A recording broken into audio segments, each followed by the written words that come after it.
होननांगोन जारिमिनारि सानानो जे दिनै बहुद खस्थ'नि गेजेरजों नाजाबोनानैहाय दिनैहाय एपइन्टमेन्टखौ मोननो हादों दा बेनि थाखाय आङो जोंनिनो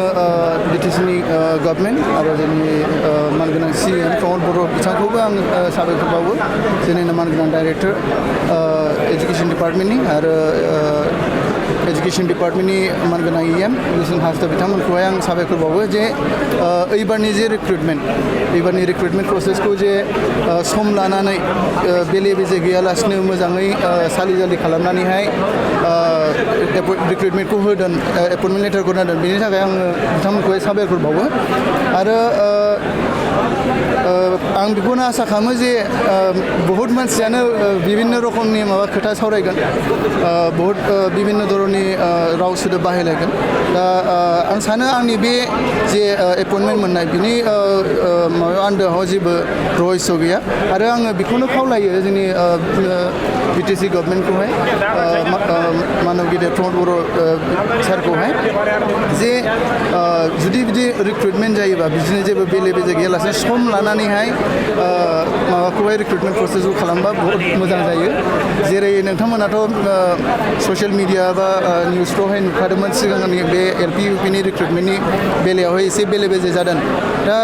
बे बेले बेजे जायाबो जानो हागौमोन बेयाव पियरलि मोनसे जेनेबा मिसआन्डारस्टेन्डिं बा मोनसे मिसकमिउनिकेसन जादों मानोना आंनि माखासे बाथ्रायावबो मोनसे जुक्ति दंमोन आं बेखौ सानो आरो बेवहाय जिहेतु कमिउनिकेसन मोजाङै जालायलायाखै जिहेतु हाखु दाखु एसे जानायखौ नुनो मोन्दोंमोन बे जानायनि थाखाय बेफोरो एसे सोमजिदों जानांगौ होननानै आं सानो आरोखि नोंथांनि जुक्ति जिथु होनाय बे जुक्तिया माने नंखाय होननानै बेयो माने जुक्ति जिथु होदोंमोन नोंथाङा सिगाङावहाय आं बेखौ कमप्लिटलि होननाय नङा माखासे जे हाखु दाखु माबा डिसिसन लानाय जादोंमोन बेवहाय लेप्स थादों होननानै आं बेखौ सानो आरोखि खिन्थु आं बेवहाय माबा मोनसे आं सिगाङावबो होनखादोंमोन कारापसन आं बे थाखा फैसा लानानैहाय साख्रि होदों होननानै बै समावबो आं होनखायाखै माबा मोनसे मिसमेनेजमेन्ट जादों माबा मोनसे माबा लेप्स थालांदों आं बे खोथाखौसो होनखादोंमोन बेवहाय मिसइन्टारप्रिटेसन होनाय बहुद ओंखारदों माबा गेजेरावहाय जेनेबा नानानथा खोथा सावरायलायनायबो जादों जे टाउन बन्द खालामनो नागिरदोंमोन बिदिनो मिसआन्डारस्टेन्डिं बहुद क्रिएट जादों आरोखि खिन्थु आंनि खोथा होननाया बेल'मोन जे माखासे जे खोथा ओंखारदों माखासे बे खोथा ओंखारनायाहाय ओंखारनाय नङामोन जुदि बुस्थुआहाय मोजाङै प्रपारलि दिनै जेरै रिक्रुटमेन्ट प्रसेस जादों दिनैथ' रावबो आसिथुनो हायाखै दिनै फोरमान जादों जे सिस्टेमेटिक जुदि मोजाङै मावोबा हाखु दाखु खालामाबा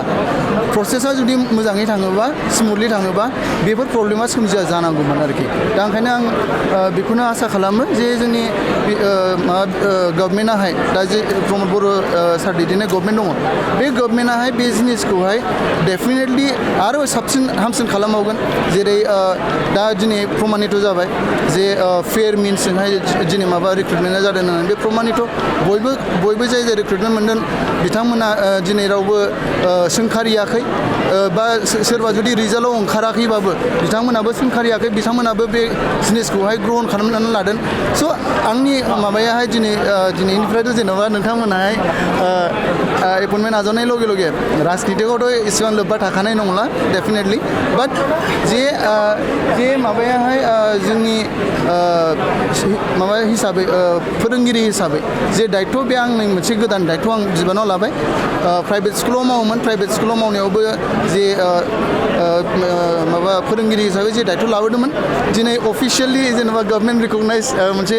गोदान प्लेटफर्म मोनदों आं सानो जे जेरै राजनितिका समाज सेवा खालामनायनि थाखाय समाजखौ सिबिनायनि थाखाय मोनसे लामा थिग बिदिनो आरो बिनिफ्राय देरसिन लामाया जाहैबाय समाजखौ सिबिनाया बे सासे फोरोंगिरि जानानैहाय दा ओंखायनो आङो आरो खेबसेबाव आंनि गोसो गोरबोनिफ्राय खुलुमनाय जासिनानै बेयावनो फोजोबबाय गोजोन्थों